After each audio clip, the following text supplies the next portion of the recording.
என்னோட பேர் வர்ஷா. நான் சேலம்ல அம்மாப்பேட்டை ஏரியால இருந்து வரேன். IBPS கிளர்க்கும் RRB கிளர்க்கும் கிளியர் பண்ணியிருக்கேன். பிகாம் எடுத்ததே பேங்கிங்ல நுழையணுன்றதுக்காக தான் பிகாம் நான் செலக்ட் பண்ணேன். அதனால ஃபர்ஸ்ட் இயர்ல இருந்தே பேங்கிங் பத்தின நியூஸ் எல்லாம் நான் பார்த்துட்டு தான் இருப்பேன். அப்புறம் 2021ல பாஸ் பண்ண உடனே நான் பேங்கிங்க்கு ஜாயின் பண்ணிட்டேன் ரேஸ்ல.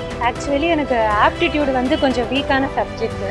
இங்க ரேஸ்ல மென்டர் சப்போர்ட் நல்லா இருந்ததுனால அது நல்லா நான் பிக்கப் பண்ணிட்டேன்.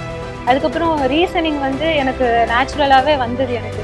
அது நான் கொஞ்சம் ஸ்பீட் ப்ராக்டிஸ் பண்ணோன்னே எனக்கு மார்க்ஸ் அதிகமாக வந்துடுச்சு. இங்கிலீஷ் வந்து நான் ஸ்கூல்லேருந்தே நல்லாவே படிப்பேன் இங்கிலீஷ் எல்லாம். அதனால எனக்கு இங்கிலீஷ்க்கு வந்து அவ்வளோவா நான் ப்ராக்டிஸ் பண்ணது கிடையாது. மார்க் டெஸ்ட் போட்டு பார்ப்பேன். அதனால எனக்கு ஈஸியாக கிளியர் ஆயிடுச்சு 2 எக்ஸாம். RRB கிளர்க்கு கிளியர் பண்ணுறதுக்கு முன்னாடி 6 எக்ஸாம் எழுதிருக்கேன். RRB கிளர்க் வந்து என்னோட 7th attempt, IBPS கிளர்க் வந்து என்னோட 8th attempt. டெய்லி இங்கே ரேஸில் கொடுக்கறத ஃபாலோ பண்ணிக்குவேன். அன்னன்னைக்கு வேலையை அன்னன்னைக்கு முடிச்சுடுவேன். கரெக்டாக மார்க் டெஸ்ட் அதிகமாக நான் போட்டு பார்த்துருக்கேன். ஒரு குறிப்பிட்ட அளவுக்கு சம்ஸ் ப்ராக்டிஸ் பண்ணோடனே மார்க் டெஸ்ட் தான் அதிகமாக இருக்குது. கிட்டத்தட்ட 100 மார்க் டெஸ்ட்டுக்கு மேலே நான் போட்டிருக்கேன். ஃபஸ்ட்டு எங்கள் அப்பா அம்மா, ஏன்னா அவங்க தான் நான் சொன்னோடனே நான் உடனே சேர்த்து விட்டாங்க ரேஸில்.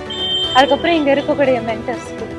உங்களுக்கு எது வேணுமோ அதை நீங்கள் வந்து தைரியமாக சொல்லணும் உங்கள் வீட்டில். நான் அப்படி சொன்னதுனால தான் எனக்கு இங்கே பேங்க் வேலை எனக்கு கிடைச்சிருக்கு. நான் பாட்டுக்க எதுக்கு நம்ம ட்ரை பண்ணணும், கஷ்டமாக இருக்குது அப்படின்னு நான் நினச்சிருந்தேன்னா இன்றைக்கி நான் 2 எக்ஸாம் கிளியர் பண்ணியிருக்க மாட்டேன். அதனால் எது உங்களுக்கு வேணுமோ அதில் நம்ம தெளிவாக இருந்தாலே போதும்.